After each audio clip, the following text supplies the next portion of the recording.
Guys, Marsingan here, bringing you another Dragon Ball Z Dokkan battle video, and so today we are going to take a look at the Tech Great Saiyaman 3 against the Cell Max boss. So this is something I'm kind of interested in seeing just because of how much defense this guy can get from, even though he's not going to link super well with a lot of the units on the team, he does have the patrol link.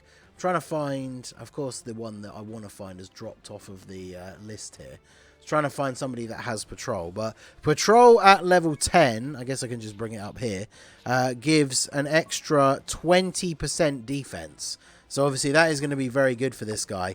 And one of the units that he links up with that he shares that link is this Xeno Vegeta, who of course is a Vegeta family support unit. Great Saiyaman 3 is a Vegeta family unit, and this guy's in, so pretty good to run against Cell Max. So I'm going to use the two of them as a rotation, and we're going to see just how good Great Saiyaman 3 actually can be. Now, the thing is, he's not going to be the best slot 1 option just because of how often Cell Max will super attack in slot 1. And obviously, like, goes without saying that Great Saiyaman 3 is not going to survive a super attack from Tech Cell Max in slot 1. Now, the STR one, like, obviously he doesn't do a lot of damage. Great Saiyaman has been hit 3 times already now, which means he is fully built up in terms of his passive. So he should be looking pretty good. I feel like the main thing I want to see from this video is essentially what he takes from Cell Max's attacks, like normal attacks, and then just how much damage he's actually doing on the counters, like comparative to how much HP like Cell Max has overall, right? Hopefully we'll get to see a pretty good example of him chipping away at Cell Max's HP. So since we can't get any hits to build up any of the Gokus, and I need to float off Xeno Vegeta, otherwise I would have got a stack for him, I'll go ahead and put Limit Breaker Vegeta in slot 1. At least he can start getting off some of his super attacks in order for him to be built up, because obviously he's getting the support from Xeno Vegeta on this turn. But of course we had to crit, and he finishes him off in the one hit. So let's see. So realistically, like, this is the rotation that I want to run, but then have Xeno Vegeta in slot 3. And then I think we would be looking really, really good. So we can actually get that exact rotation as long as we finish off this physical phase in these 2 turns. So if we can do that, that would be awesome. Great Saiyaman 3 obviously is going to counter all of the group attacks. So even though he's in slot 2, where there's only 1 normal attack, he's going to counter, well, actually it's a group attack as well, but he's going to counter 3 times on this rotation, which is really good. Obviously if we'd put him in slot 1, we could have got more counters overall. I guess I probably should have done that, right, if I really wanted to ensure that we're going to kill him in 2 turns, but still overall a very, very good performance. 5.81. Remember, he also buffs the allies' attack by 30% for 1 turn.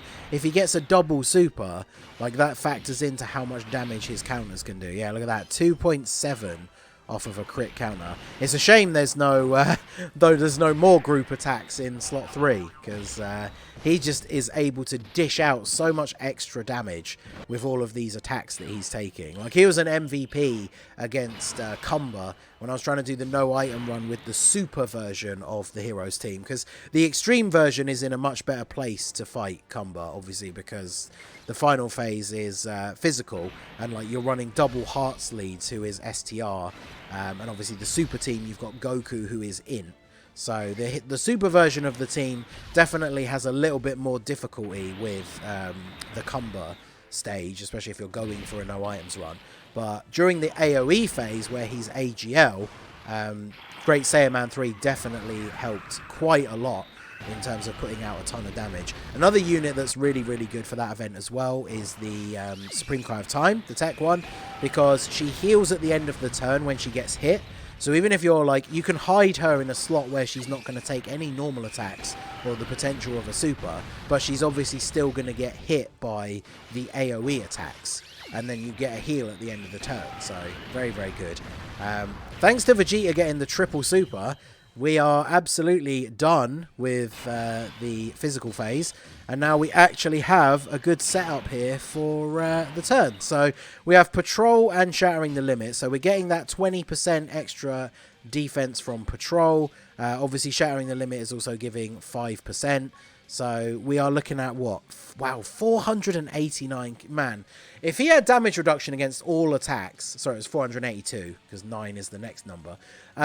If he had damage reduction against all attacks, he'd be super good. I mean, to be fair, if we put him in slot 1, say he did have that 30% damage reduction against supers as well, because of how hard Cell Max hits, if we put him in slot 1, he would actually still probably just die. But let's go ahead and do this. We'll grab all of these. Now, Xeno Vegeta, we haven't been able to get any build-up with him at all. So there is a possibility that even if the turn does go well, Xeno Vegeta gets us killed here. Now, Gohan pre-super isn't the best at tanking, so this actually worked out quite nicely. He should survive the Cell Max super. Oh, he's not going to... Oh, okay. Okay, I see. He's going to super Great Saiyaman as the first attack, isn't he? So I don't get to see any counters. No, and it is double-digit damage. I mean, there you go. Now we die, but... We'll try and get another turn in where we can get some more counters, but, I mean, honestly, that is the main thing that I wanted to see. I wanted to see how much damage he would take from Cell Max's normal attacks. And bearing in mind, he's got 2 links active, which patrol 20% defense is obviously very, very good.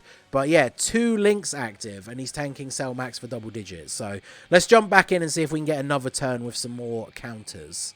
Okay, so it's taken a few attempts to actually get a good rotation back for Great Saiyaman. I had a clip, maybe I'll put it at the end, but I had a turn where I got to the tech phase, and every single one of his attacks was in slot 1. Every single one. So I thought, we'll put Great Saiyaman 3 there. Obviously, he's going to die to a super, but I just wanted to see at least what he would tank the first lot of normals for. And of course, Cell Max supered as the first attack, and we died. So, very unfortunate, because we would have got to see him absolutely go off if the super attack had been, like, the last one, or if he hadn't supered at all that turn, which can happen sometimes. But yeah, hopefully this is one of the best setups I've managed to get since then. And thanks to the Xenopan on rotation, we do have Patrol active, but we also have her support, which puts Great Saiyaman 3 at 482k defense.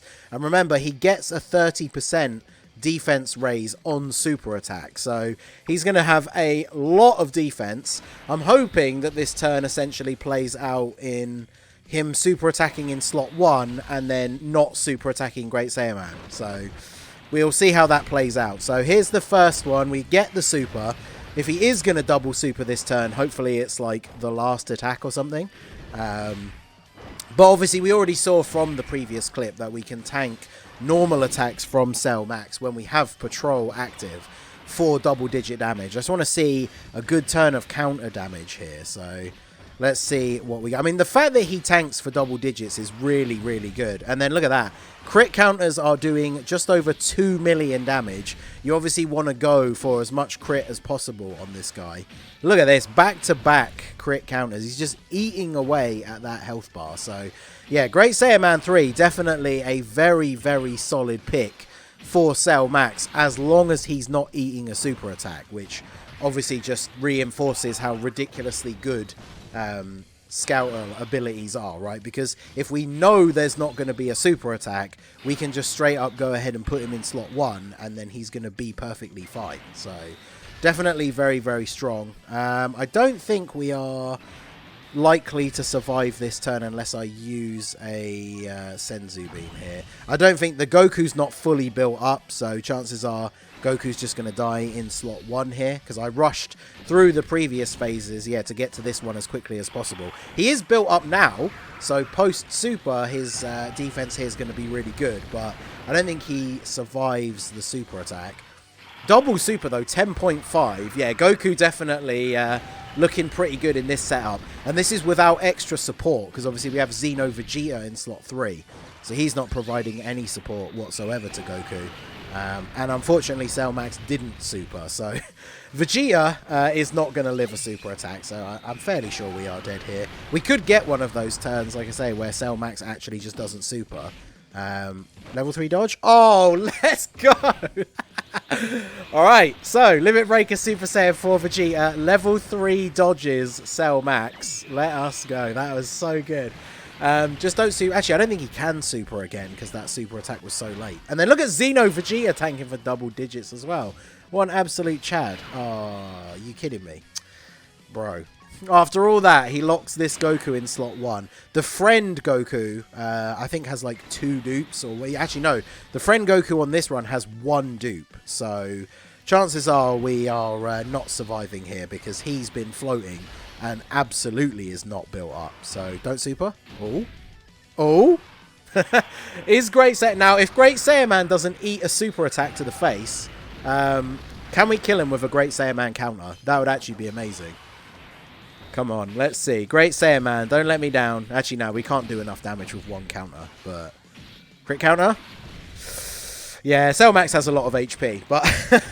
but yeah, Great Saiyaman 3, definitely... I'm surprised that he just tanks, straight up tanks normal attacks with double-digit damage, but obviously, like many units, he gets absolutely destroyed by a super attack, but that is actually pretty good, and those counters, that damage really does add up. Like, that is...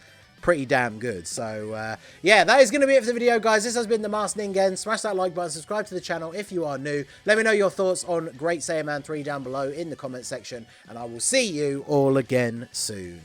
Have a good one. Okay, so I had to get this rotation in the video because, I mean, I'm pretty sure we're going to die, right? I have had runs on the Cell Max event where he doesn't super, but...